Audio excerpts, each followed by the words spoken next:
little different. Fantastic. I'm so excited to talk to you. Thank you. Thank you. How is the weather where you are? It's beautiful. It is it got a little cold last night. It got down to like 69. Oh my So goodness. That's terrible. I had to put on an extra blanket. Gosh darn it.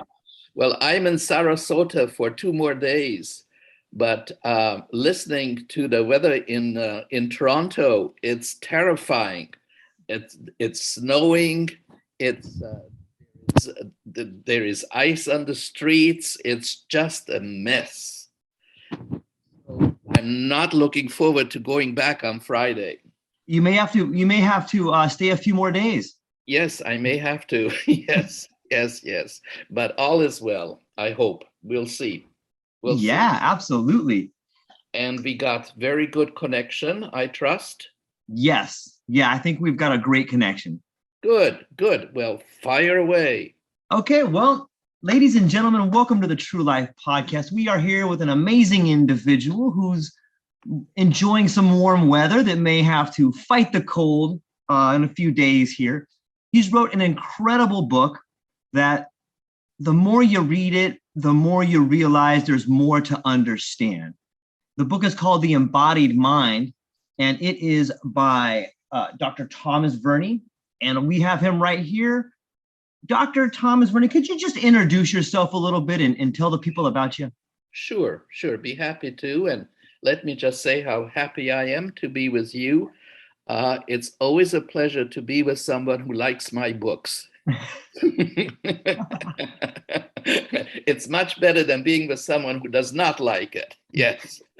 And there are a few of those around too. About myself, well, I guess if I can give you a little bit of my background, when I was 13 years old, I was in Vienna, living in Vienna from the age of 13 to 16. Originally, I'm from Czechoslovakia, and we came to Vienna, and I didn't speak any German. And there were some books on a bookshelf where we were staying, and there was a book by Freud, and it was The Interpretation of Dreams.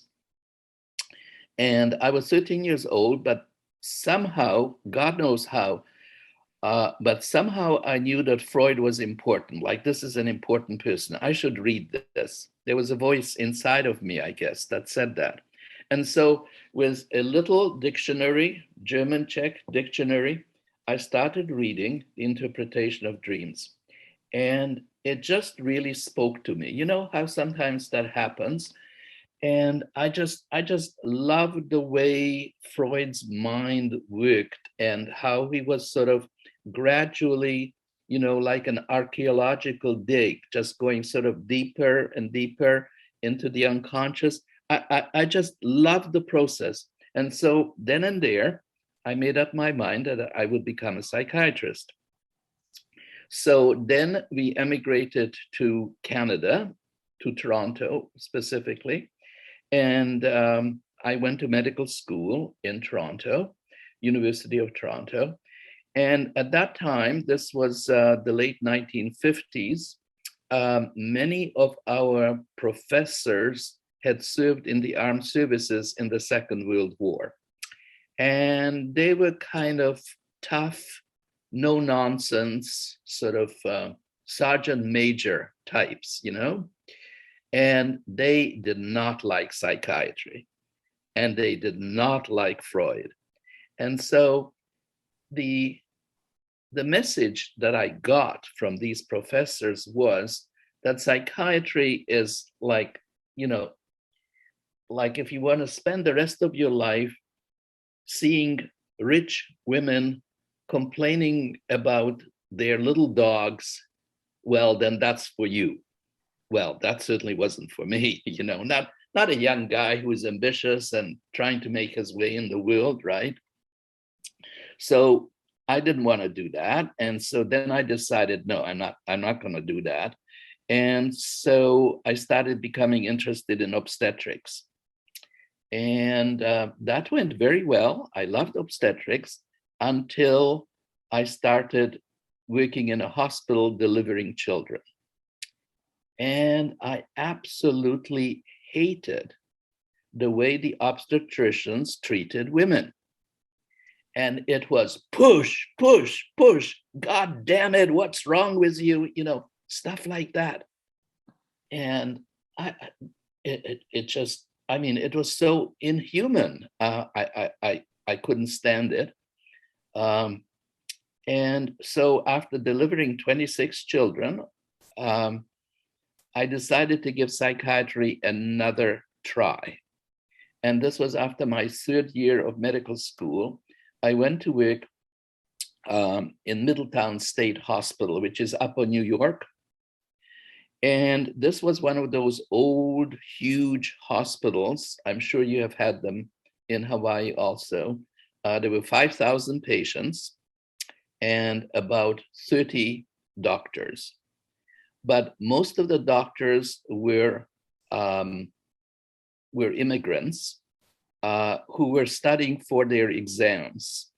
Okay, they were from the Philippines and Vietnam and places like that. And they really had no interest in psychiatry. This was just a place for them to make some money and to have lots of time for study. So in the morning, they would go around, prescribe medications that the nurses told them they should. And then in the afternoon, they went back to their rooms and studied for the exams. Well, I was interested in patients, and I knew very little about psychiatry, except what I read when I told you about dreams. And I also knew that you had to take a history. So I started taking history of people and looking into their backgrounds and their family life. And the word got around that there was a doctor here who actually spoke to people. This was like a revelation for these poor patients. And so within a week, there would be these huge lineups in front of my little office, people trying to see me. And my patients were being discharged left and right. They were getting better. And so I saw with my own eyes that there was much more to psychiatry than treating little old ladies concerned about their pets. So that's when I made up my mind that I would go into psychiatry. And so I did. And when I started my psychiatric practice, of course, I was interested in dreams. And every once in a while, you know, I would ask people about their dreams and we would talk about it. And about 2 or 3 years into my practice of psychiatry, I was seeing this young man and we were discussing his dream. And suddenly he started crying like a little baby.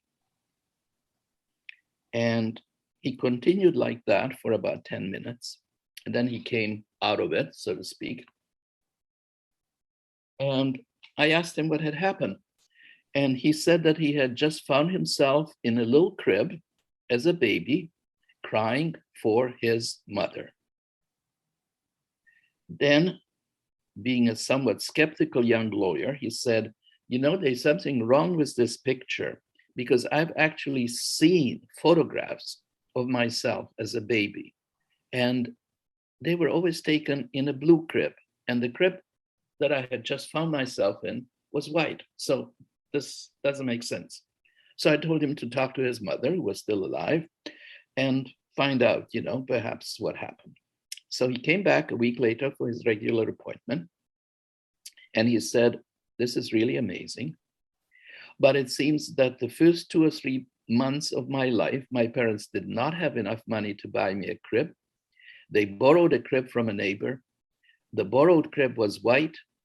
Only 3 months later did they have enough money. They bought a crib that was blue. That's where all the pictures were taken.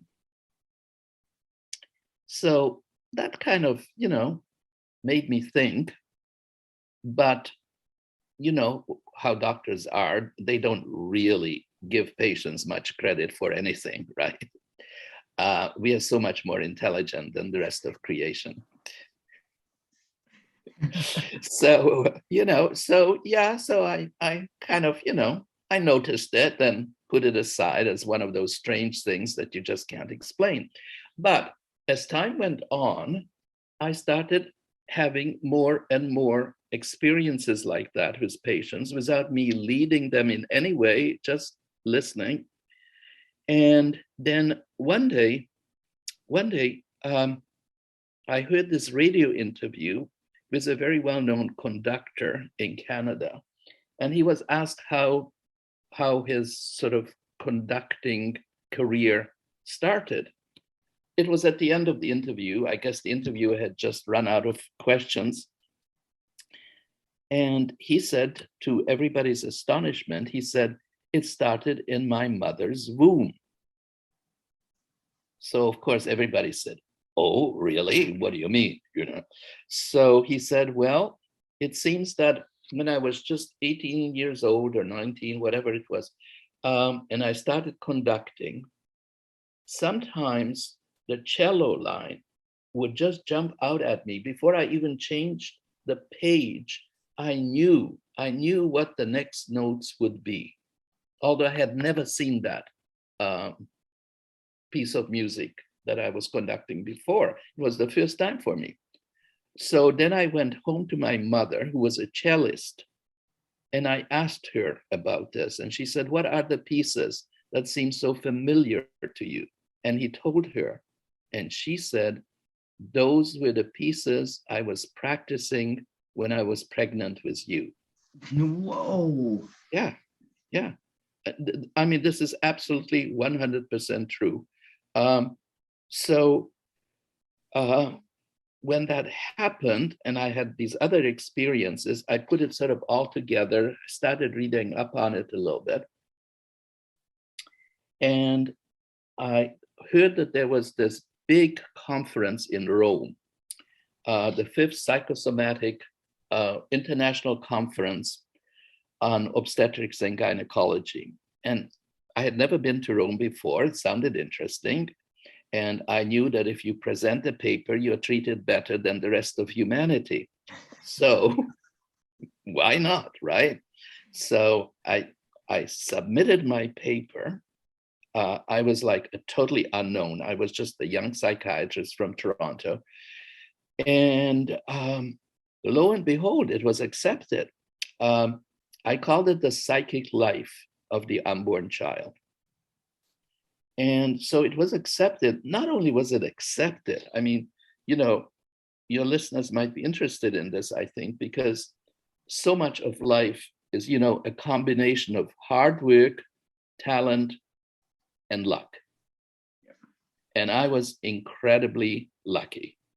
I was put on the major morning of presentations when some of the best known psychiatrists and obstetricians in the world were presenting, and little me, So I got 20 minutes in the sunshine. And so have you ever heard of R.D. Laing? Of course, yes. Okay. R.D. Laing was on the same program. Many other people, Sheila Kitzinger, many other people who were like world famous were on the same program. So I presented my 20 minutes, and I could, after about 10, 15 minutes, I could see that people in the audience were electrified, like they were really excited. And so when I observed that, I said at the end of my presentation, I said, if anybody here would like to continue a discussion of these things, please come to my room at 5 o'clock. And at 5 o'clock, once again, there was a lineup in front of my room, and Ronnie Lang was there and many other people were there, and I got to meet them, and they were all very supportive and very excited about this. And so when I saw that, when I experienced that, I said to myself, you got to write a book about this. And so I spent the next 2 years putting together all the knowledge which at that time was available about the science of the unborn child. And so in 1982, I think, I published my big book that turned out to, change my life, The Secret Life of the Unborn Child. And that was published by Simon and Schuster in New York.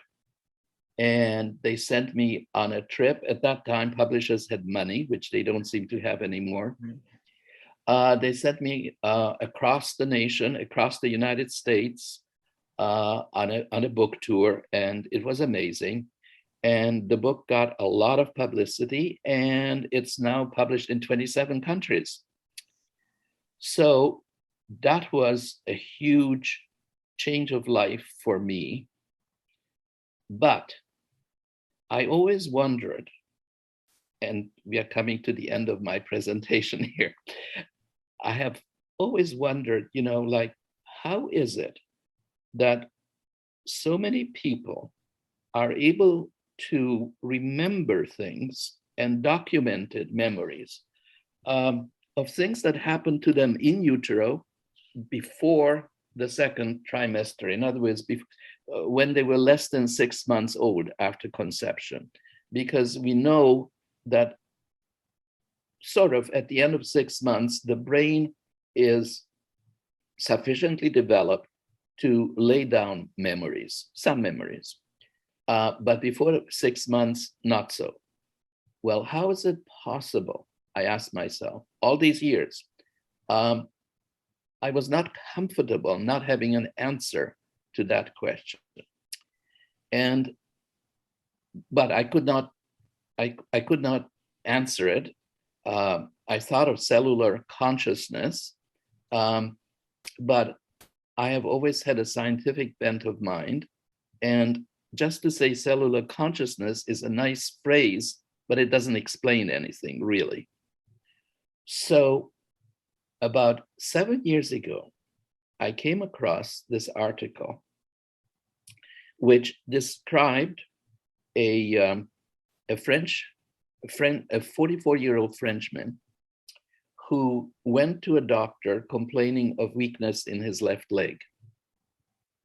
And when they did all kinds of tests, including taking a skull X-ray, they found out to their absolute astonishment that the man practically had no brain. His skull was filled with water, which is cerebrospinal fluid, scientifically speaking.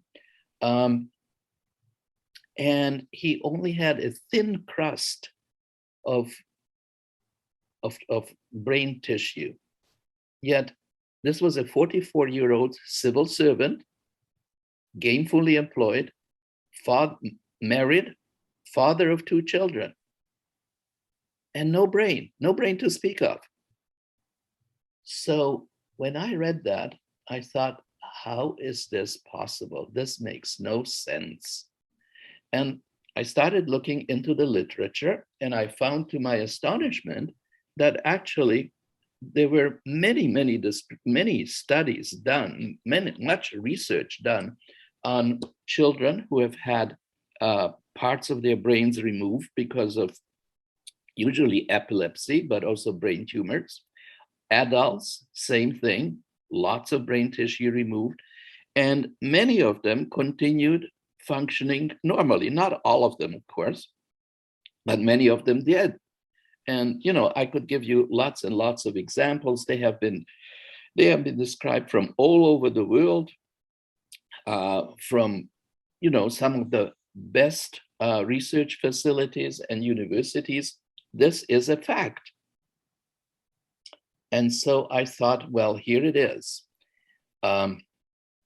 If people with 90%, let's say, of their brains can function well, the only explanation that I can think of that could stand, scientific exploration, that the rest of their body, cells, tissues, organs in the rest of their bodies act as kind of a backup system, just like we have in computers. So, it's your iCloud. And so when I had that idea, that's when I started looking into how this is possible. And I spent the last 6 years studying that. I read approximately 5,000 books and papers, of which 500 are now referenced in my book, The Embodied Mind. And I think that I have demonstrated that we have put much too much emphasis in science on the brain and not enough emphasis on the rest of the body. The brain is connected to the rest of the body, but science has sort of treated the rest of the body as inferior and not important, really. It's all about the brain, it's all about the head. And I think that our civilization has been, in a large way, responsible for that, because God knows for how long, certainly beginning with the Greeks, but even much before Greek civilization, we have lived in a patriarchal society, which is hierarchical, and everything is top down. So we talk about, the head of your, I don't know, radio broadcasting. We talk about the top Democrat on the Intelligence Committee. It's all top down. Yeah. And what I'm trying to do in my book is to show that really it's both ways. It's top down and bottom up, and that we need to take into account the importance of everything that's below the neck, not just above the neck. That it's so well done. And I really appreciate the intro. And I just want everybody to know that the book is called The Embodied Mind. And in a way, I think it represents a Copernicus moment in medicine. Well, yeah. And when you say you can look at the language and see our society from the past to the future, you have terms like the head honcho, or hey, he's the head of the household. Yes. And another point that I want everyone to know is the way the book is written. It's as if every single chapter is its own book. It has an intro, it has statistics, it has stories that back it up, and then a summary at the end. And it's very well noted, with just so much information for people who are curious to do their own research. And I'm sure you would want them to do that. Yes. You really make it easy to do that. I wanted to also, as you were speaking, as I've been talking to you, I have noticed the way that your book tends to, be a section of life. And let me try to give you an example of this. So you said, for so long, we have run our society from the head down. And in your book, you give examples of how every potential cell has a memory, and how science, or our species, has been leading a certain type of life from the head down. It's so interesting to me that you have come out with this new particular idea about medicine. And it seems that's the exact same way our society is beginning to move. We're beginning to move away from the head honchos. We're seeing this, decentralized model developing. And isn't it interesting that you have come up with the same type of idea for the body as decentralized medicine? Yes, there has to be a connection there. And I just wanted to invite you to continue talking about, the single-celled organisms demonstrating memory throughout the body. And can you talk a little bit more about how some of the cells can actually have memory? Yeah. Well, cells are amazing. One of the most surprising things that I found doing this research, because a lot of the things that I write about, I was not aware of. I had to learn a lot that you find in the book. And sometimes, it's not the kind of book that you can read 50 pages at one sitting. I would really encourage anyone who is interested in the book to, read perhaps one chapter at a time, okay? Don't do speed reading, really enjoy it, page by page, because almost every paragraph has got some to me at least, Yeah. really interesting information. Coming back to the cell, cells are amazing little machines. Uh, First of all, you have to realize that cells are incredibly small. The only cell in the body that you can actually see with the naked eye is the ovum, the egg cell. The rest of the cells are incredibly, incredibly, incredibly small. Now, within this incredibly small grain of sand, so to speak, 37 tiny organelles, 12 million different proteins, 12 million different proteins. Plus you have DNA and RNA, right, in the nucleus. Everybody knows that. But what people don't realize is that if you took the DNA, which is all kind of in a coiled up, if you put it end to end, it would measure 2 meters. 2 meters of stuff is in this tiny cell that is smaller than a grain of sand. It's really, I mean, it's totally astonishing. It's almost enough to make you believe in God. It is. Right? Almost. So, now let me give you an idea. So this DNA packed into a nucleus of roughly 10 micrometers in diameter. That is the width of a cotton fiber. And it's that DNA, that tiny, minuscule, indescribably small bunch of proteins that contain all the instructions for for building the rest of your body. I mean, it is really, really amazing. So continuing then about the cell and memories in cell, the cell membrane is very interesting because it has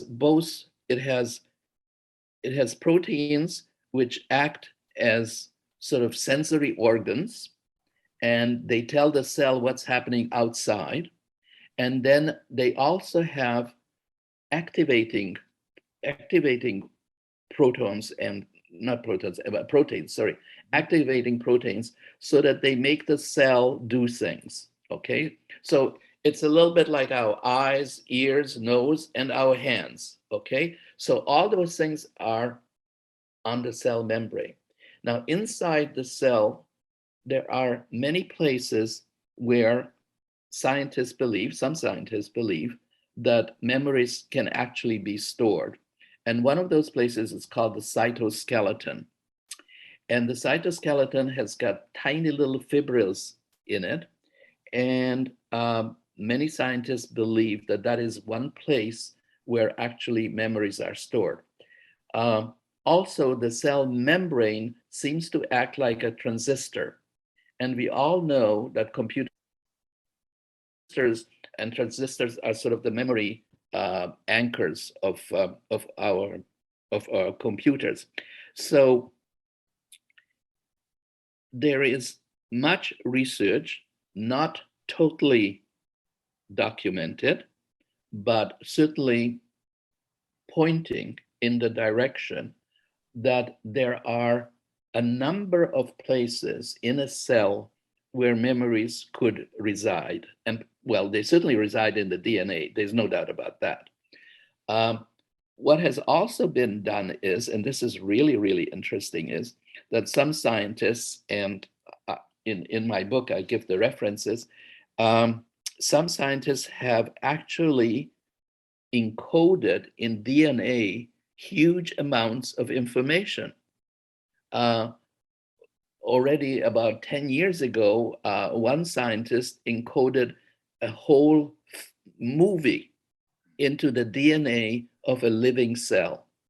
And certainly a lot of computer wizards are working on using DNA as a better computer chip than what we have at the moment. Because in DNA, you have four different different pieces. I forgot exactly what it's called, but there's like cytosine, guanine, adenine, and thymine. And those four substances make up the whole DNA. And so instead of having a binary computer where it's only 0 and 1, you're only playing with 0 and 1, you actually have four numbers here that you can play with, so that you can inscribe much more information into a smaller place. And that's what they are trying to do. And that's way beyond my understanding, but I know that this is what is happening. So they're playing with these four substances instead of 0 and 1, and it gives them a much better chance of encoding more information into a smaller place. So when we come to interesting things like heart transplants, when we come to such things as heart transplants, and we read in the literature about people actually, how recipients change their personality as a result of getting a heart transplant, and how that change in personality parallels the personality of the donor, well, then again, the only way that you can explain that is by the transfer of memory from the cells in one heart to the body of the other person. The other interesting thing, of course, to realize, heart transplants are amazing. The other thing about heart transplants is that when you transplant the heart, in order to do that, of course, you have to take the old heart, the one that's diseased, out and put a new heart in. It will take a long time. There seems to be some discussion about how long does it take for the recipient's body to connect nerves to connect the nerves from your own body to the new heart.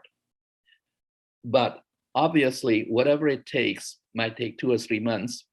During the intervening period, that heart could not function unless it had all what it takes to beat on its own.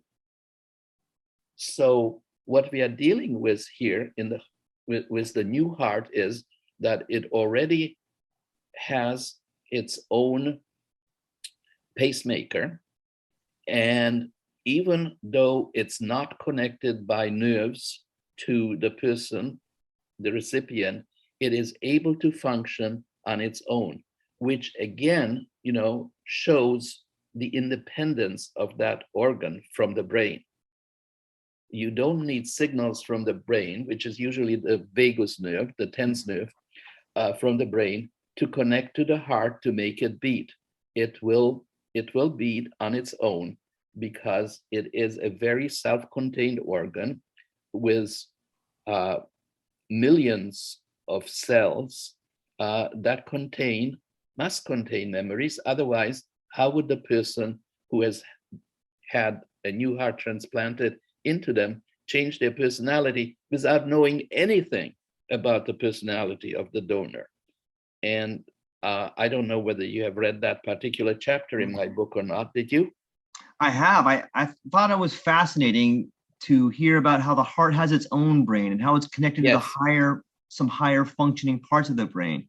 Could you share maybe some stories about some of the transplants people? Yeah, sure. Thank you. I mean, there was one transplant, for example, to a young woman who was very gay, not interested in men at all, only interested in women's issues, things like that. She was also a vegetarian. And she had, I believe she had the transplant of a young guy who died in a motorcycle accident. And she didn't know that. And after the heart transplant, she started having she totally lost her interest in other women sexually. She became sexually interested in men. She loved meat, stopped being a vegetarian.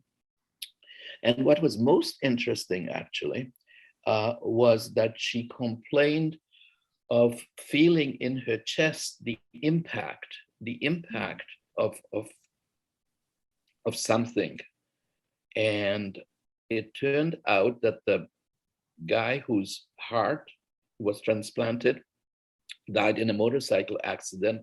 And the reason he died was because somehow accidentally a car hit him in the chest, and that's what he died of. She could actually feel the impact of that car in her chest. So there are many stories like that. I would say that the great majority of cardiologists or medical doctors will not give much credence to these stories. But that doesn't really mean much, I'm afraid, because scientists have always fought against new ideas. Just think of, you mentioned Copernicus, just think of Galileo and Copernicus, well, Freud himself, his ideas were met with incredible hostility. Think of Darwin, even when, for example, anesthetic was first introduced, ether was first introduced, a lot of people in the church were opposed to it, because after all, in the Bible, it says that women should give birth in pain to their children. So, this goes against church doctrine. So either the church or other doctors by and large believe in what they were taught at university. And then when they continue practicing, please don't tell me anything that's going to upset what I already know. That's their general orientation. And very few doctors, I'm afraid, are open to new ideas. Max Planck, who started, the Max Planck Institute in Germany, which is one of the finest research institutes in the world, said, science progresses one funeral at a time. And you know what that means, that some of these old timers need to die out before we can make progress. And another very, very nice gentleman who interviewed me was kind enough to say that Dr. Verny writes outside the box until the box catches up with him. Well, really well put. So, so I wrote The Secret Life of the Unborn Child, which at that time was incredibly attacked by all kinds of people. And today it's just middle of the road. Like, nobody doubts any of the things that I have written. I'm proud to say any of the things that I've written in The Secret Life of the Unborn Child in 1981 or 82, I forgot what it is. None of them have been this, what's the word I'm looking for? Like opposed to, thrown out. They still stand the test of time, okay? And when it comes to the embodied mind, again, this is so well researched. This book is so incredibly well researched that although, scientists will probably, although actually so far I have not received too much hostile mail, I'm actually surprised. I guess people have other things to worry about right now, but disproven was the word that I was looking for, okay? Nothing that I had written in the past has been disproven in any way, and I hope that the same thing will happen with the embodied mind. I think so. One well, a lot of things I've noticed, but in this book, you really weave together a lot of interdisciplinary, Yes. just different ways to see it. And I don't think anybody could possibly disprove or even try to discredit anything, because it seems to me specialization has taken over in the field of medicine and everyone is so narrowly focused, and you've panned back. Maybe it's because your career has lasted so long and you've seen Yes. so much. Yes. Yes. Right? Yes. Yes. Yes. That's exactly right. Specialization is really killing medicine in some way. I mean, it's almost coming to the point where somebody specializes only in the left ear. Yeah, it's so true. It's ridiculous. It's absolutely ridiculous. What we need is a much more holistic approach, and it's one of the reasons that sort of non-medical healers are doing so well all over the world, is because people have kind of lost trust in medicine because it is so narrow. Yeah. And also, I attended Harvard University. I won a scholarship to Harvard, and I attended Harvard, and I get the Harvard Health News every week. And the other day, there was a special health letter on the interaction between the gut and the brain. And so I thought to myself, oh, this is great. I write about that. This is really important. And, and then it went on. It had one sentence. One sentence was, there is a lot of communication between the gut and the brain. And then it went on to describe how anxiety, stress, all kinds of emotional problems lead to gut disease. So ulcers, ulcerative colitis, Crohn's disease, all those things from the brain down to the gut. Nothing about the bacteria in the gut and all the cells lining the gut having to do with what's going on in the brain. Nothing, which is totally wrong. Honestly, God, it's totally, totally wrong. For example, we know, I'm sure you've heard of Prozac and serotonin reuptake inhibitors. Sure. Something like 85% of serotonin is produced in our gut. It's not produced in the brain. It's in the gut. Gut bacteria have a tremendous effect on many of the antidepressants and anti-anxiety drugs that we take. It may very well be, there's very little research that has actually been done on this, except for what I'm saying now. But it may very well be that the reason that some people react well to anti-anxiety or antidepressant drugs is because the microbiome, the viruses and bacteria in their gut, have a positive effect on those medications. And if you don't have those bacteria in your gut, you are not going to get better, no matter how much medication you are taking. So looking at the bacteria in the gut is incredibly, incredibly important.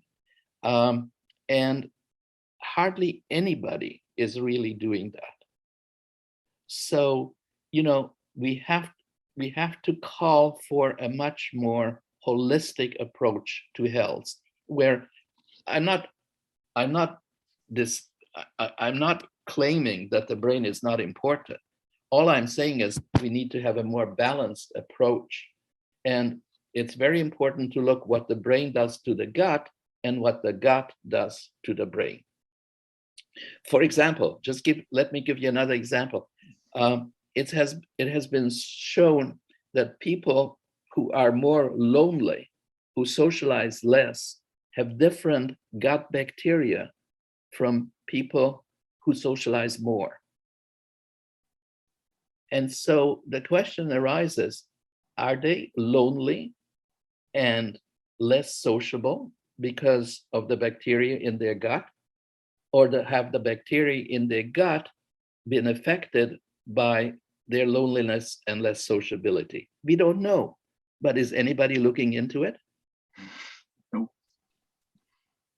So, these are such interesting questions that I just hope, that people will wake up and see this. Let me give you a very, very easy example. You have a beautiful laugh, and your face is so full of joy. It's wonderful to look at. Thank you. There's research to show that even if you are depressed and you put your face into a smiling mode, you start feeling better. Yeah. You start producing catecholamines. You start producing adrenaline. The face is sending messages to the rest of the body saying, I'm feeling happy. Oh, really? Okay. Well, then the hormones and everything else comes in, and you start actually feeling happy just because you put your face into a happy mode. That's called interoception. In other words, there's exteroception and interoception. Exteroception is when you get messages from the outside world, eyes, ears, nose. Interoception is when you are connected to the rest of your body. So for the skin, so when your skin goes into a smile, interoception tells the brain you're happy and you become happy. Lungs, same thing. When you go and look at Eastern philosophies, particularly in India, China, Japan, places like that, they spend a lot of time and give a lot of importance to meditation.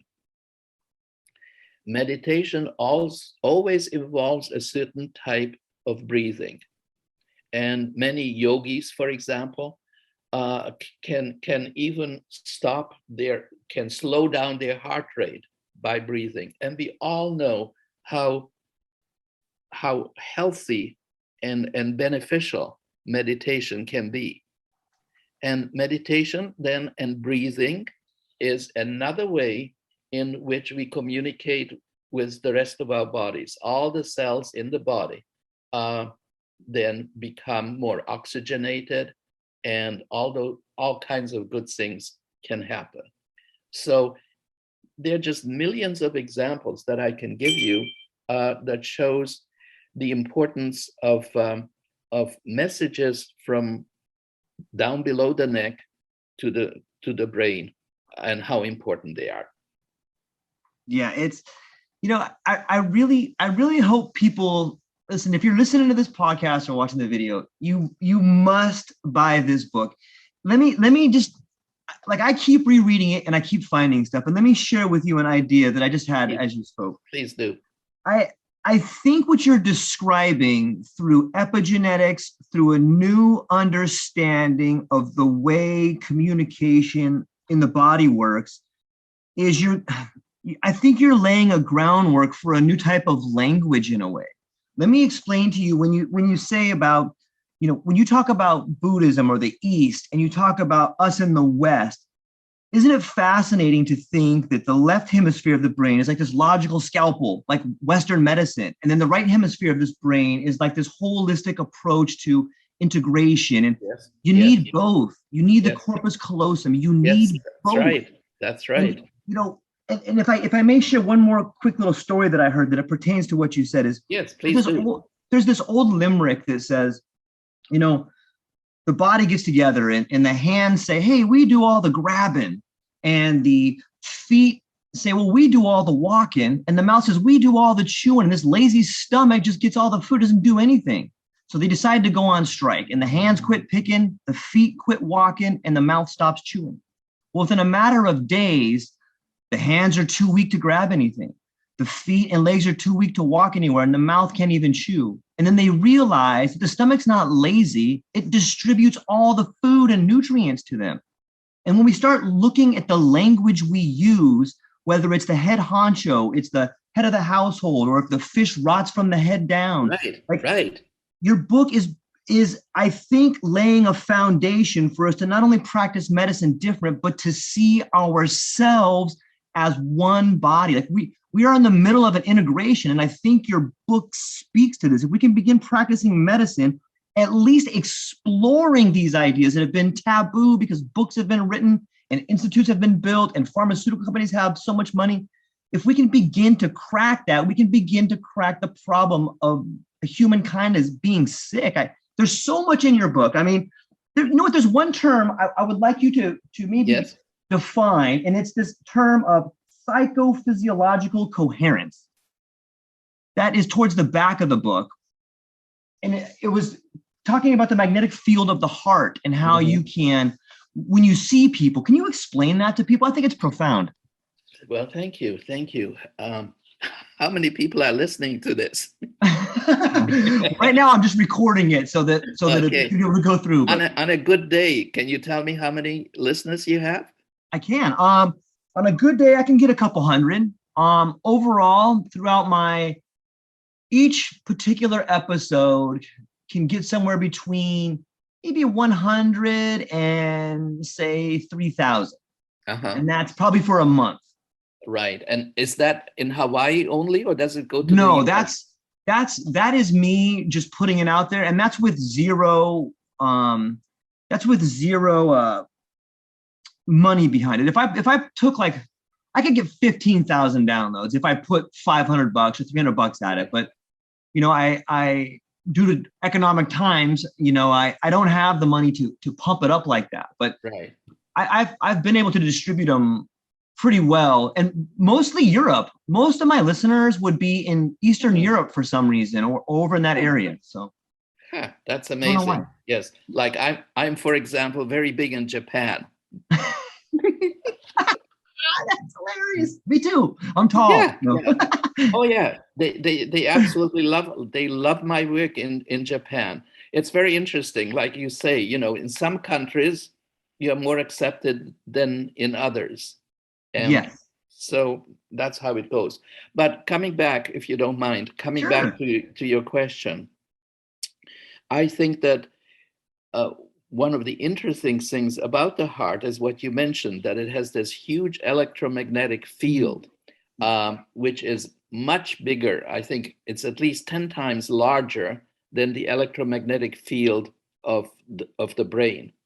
So that in itself should tell you something about the importance of the heart.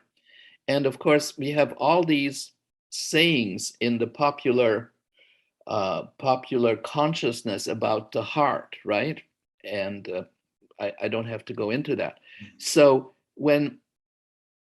I think that when people are sensitive, because again, some people are more sensitive than others. If a person is more sensitive, more into their own bodies, they will be more receptive to the electromagnetic field of another person. Mm-hmm. And so one of the things that happens is that very often people feel attracted to each other, and at other times they don't feel anything, and at other times they feel like an immediate hostility. Why would that be? I asked myself, right? And so when I learned about I didn't know that the heart had an electromagnetic field until I studied. It's not one of the things that you're taught in medical school. So when I found out about that, I started looking into relationships. And one of the things that we humans do, and probably all organisms do, is that when we are with other people, we start vibrating at the same frequency as those other people are. So, I mean, imagine two tuning forks like this, and you hit one and the other one is still. And the moment that this one starts vibrating, the other one also starts vibrating in the same rhythm, right? And that's kind of when that happens between people. When my heart starts vibrating at the same frequency as your heart, then we are really on the same wavelengths. We are really together. We are communicating, and there's a good chance that we'll like each other. when people say I fell in love the first time I saw her or him, whatever, then I think one of the things that happened is that they immediately vibrated at the same frequency. And we a lot of the organs in our bodies have vibrations. Like our gut, for example, it's called peristaltic movements, right? It moves the food down from the stomach down through the large intestines and out the rectum. And so the heart vibrates, all the cells and tissues vibrate. So I think it's really, really important for people to be as open as they can be when they are with other people. But if we put up walls around ourselves, if we are protective, then we are not going to be very good communicators. So, I think that one of the things that we can learn from these physiological, from this physiological knowledge is to try to be more open so that we can receive messages, not necessarily verbal, but also nonverbal. And we can be open to these vibrations. I wanted to say, when we talked about heart transplants, that I was speaking to a cardiologist in California the other day, and I asked him whether he tells actually a cardiac surgeon, whether he tells his patients that there's the possibility of a personality change. Oh no, no, no. We don't do that. What can I say? Keep them ignorant, right? Keep your patients ignorant. Don't tell them anything that, might be a problem for me later on, me as a doctor, right? They might come and sue me for, having transferred a heart from a young motorcyclist to the heart of a young woman, which reminds me, a couple of weeks ago, you must have read about about a person receiving a pig transplant. Mm-hmm. Well, if you give any credence to what I have been saying in terms of cellular memories, I don't think that we should rush into giving people pig transplants. No. Because God knows what that will do, to their personality. We don't know much about the personality of a pig, right? We know enough. We know enough. Yeah. We know enough. Right.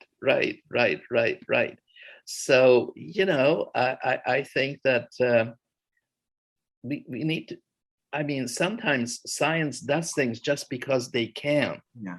Rather than because they have a good reason. Yeah. And so I think that a lot more thought should be given before we start transplanting, from animals to humans, particularly the heart. I think that kidney, liver, perhaps it's different. But the heart really seems to be much more than just a pump. This is what we have to remember. The heart is much more than a pump. It really is a very important organ, just like the brain. Yeah, I think that there is something to be said for, the existence of something bigger than us, whether if that's just us being connected or something like that.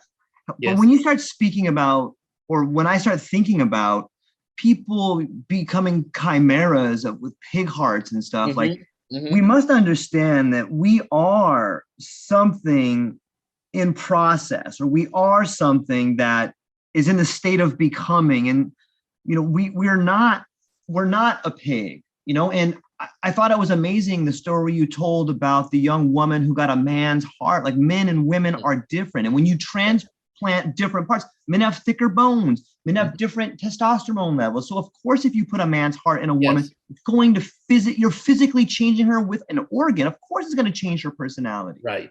And I was thinking too, combining the East with the West, like, and when you, the words you use, like, I want to open up to you. I want to take the walls down. So if I come up to you and you're sad and I rest my arm on your shoulder, in a way, I'm transferring my heartbeat. You can feel someone's heartbeat through their fingers if you're sensitive. Absolutely. Another interesting point is there's a book by Chris Ryan, and he talks about the grasshopper becoming a locust. And a grasshopper is a grasshopper until he becomes into a swarm. And once the grasshoppers get around, some sort of probably, electromagnetic process or some sort of process happens when they're all together and they begin vibrating as one, and they physically transform into the locust. The same thing with a mob mentality. Or you look at someone like Charles Manson or some sort of charismatic leader. They're able to get people together and transform the group into one. And I think that's probably synchronizing heartbeats, synchronizing serotonin levels, synchronizing a form of communication that we don't thoroughly understand. But your book hits on all of this. And that's why it's so much more important than just an idea of medicine. Mm-hmm. It's like a medicine for the soul of our humanity. And there's so many important parts in there. Another part, you had spoken about a gentleman in San Francisco. I don't think he was an endocrinologist, but he had an idea about consciousness being nothing or something like that. Do you remember that story? No. Okay, it was a guy in San Francisco, and he has a belief contradictory towards yours. Uh-huh. And basically what he was saying was that the brain secretes consciousness or something like that. Do you remember that story now? No, I don't remember that, but I know about, that kind of a thinking. Yes. And can you speak to that a little bit? Yeah, sure. A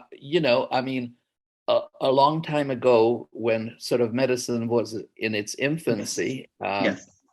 That's it. There were people who thought that consciousness, the mind, and often the two are equated.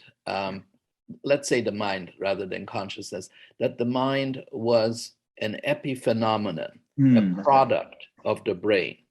Just like, forgive me for saying this, but that's the example that was given, just like urine is a product of kidneys, the mind is a product of the brain.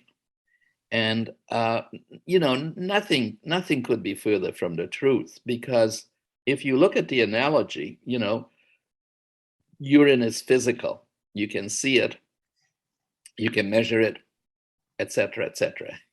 We don't need to go into details, right? On the other hand, you cannot measure the mind. It's a non-physical concept in a sense, right? It's an abstraction. And so to say that the mind is a product, and scientifically they love, scientists love giving Latin or Greek names to things, because then it's somehow elevated and it becomes more real. So epiphenomenon, which is very nice. It becomes an epiphenomenon of the brain. Just doesn't make sense. Just doesn't make sense. Because, as you have said, and I agree, the mind has to be more than just a product of the brain. It has to be at least a product of every cell in the body, not just the brain. And because now we are getting more and more into quantum physics, it seems very likely that the mind sort of oscillates between following the rules of quantum physics and Newtonian physics. So Newtonian physics would be all the things that we can measure, right? Quantum physics is different because it only has probabilities. So we can never say where a proton is going to be, only that the chances are that it's going to be there or there. And then we have this very interesting phenomenon in quantum physics where a particle that somehow is divided into two will always be connected. No matter how many millions or thousands of miles away from each other they are, if you do something to one proton, the other proton is going to react instantaneously, much faster than the speed of light. Yes. Okay? According to Einstein and everybody else who has since followed, the fastest way for anything, for any communication, is the speed of light. You cannot go faster than the speed of light. But this communication is faster than the speed of, it's instantaneous. So there's something wrong with physics, with Newtonian physics, right? And everybody, since quantum physics or quantum mechanics was first sort of discovered, has been trying to bring those two ideas together, and so far unsuccessfully. But what is interesting about quantum physics is that we know that when there is an observer, the presence of an observer will change the outcome of the experiment. Yeah. And so my thinking is that if we are insightful, if we introspect, if we think about ourselves and our minds, then we can change the outcome of the mind. Like we have an influence on that just through introspection. And so I think that one of the reasons that, for example, psychoanalysis or psychotherapy works, like insight works, is because we are changing the physical, if I can speak of the physical structure of the mind, although it is an abstraction, but somehow we are able to change our thinking and feeling by introspection. And if that is successful, then we can benefit from it. That should be a whole another book right there. Like that right there is that is, I've never heard that connection before, but that makes so much sense. And it would make so much sense that's why we're in such profound change, is all this internal observing, and like it just catches fire. And right. It reminds me of a joke that like I heard. Yeah. I went into the physics office the other day, and there was 3 physicists in there. And I says, gentlemen, could you just explain to me very quickly what reality in life is? And one guy says, it's all particles. And the second guy says, no, it's all waves. And then the third guy says, nah, it just depends on who we're lying to.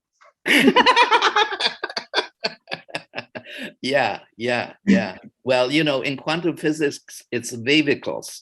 Oh, I don't know that term. What is that? Oh, yeah, wavicles. So, which is somewhere between a particle and a wave is a wavicle. I've never even heard of that term. Yeah. Yeah. So waves change into particles. Particles change into waves, and all of that is affected by the presence of an observer. And if you observe yourself, then you are changing the waves and particles inside of you, and things can happen. I wanted to give you one example. You were talking about sort of action en masse, like a swarm. Yes. So Gene Robinson, professor at Illinois, University of Illinois, has done these incredible, I think it's one of the most elegant experiments in science that I know of. And it's in my book, but I will just repeat it very, very briefly. What he did, he studied African killer bees, which are very, very aggressive, and European gentle bees. And what he did, well, with his students, because no one person could do that by himself. It's good when you have PhD students. You can sort of use them as slaves. From the head down. Yeah, I know. What they helped to do him was that he took 300 new just born bees, just moments before after they were born, very soon after they were born. He took 300 of these newborn bees and he put them into the beehive of the other, and vice versa. So he took 300 newborn African killer bees, which are very, very aggressive, and put them into the gentle European bees, and vice versa. Within a few hours, the bees changed so that they would fall in line with the behavior of the hive that they were in. So although the gentle newborn bees were supposed to be gentle, they became just as aggressive as the beehive that they were in, and vice versa. And what Gene Robinson also observed was that the expression of their genes changed. This is the important thing. So this is where epigenetics comes in. Okay, we have this wonderful ability that although the genes don't change, geneticists have been right about that. What does change is whether they are active or silent. So they get activated. And so geneticists refer to this as expression. The expression of the genes changes. But you and I, we can just call it activation. And so the aggressive genes that made these aggressive bees aggressive became silenced.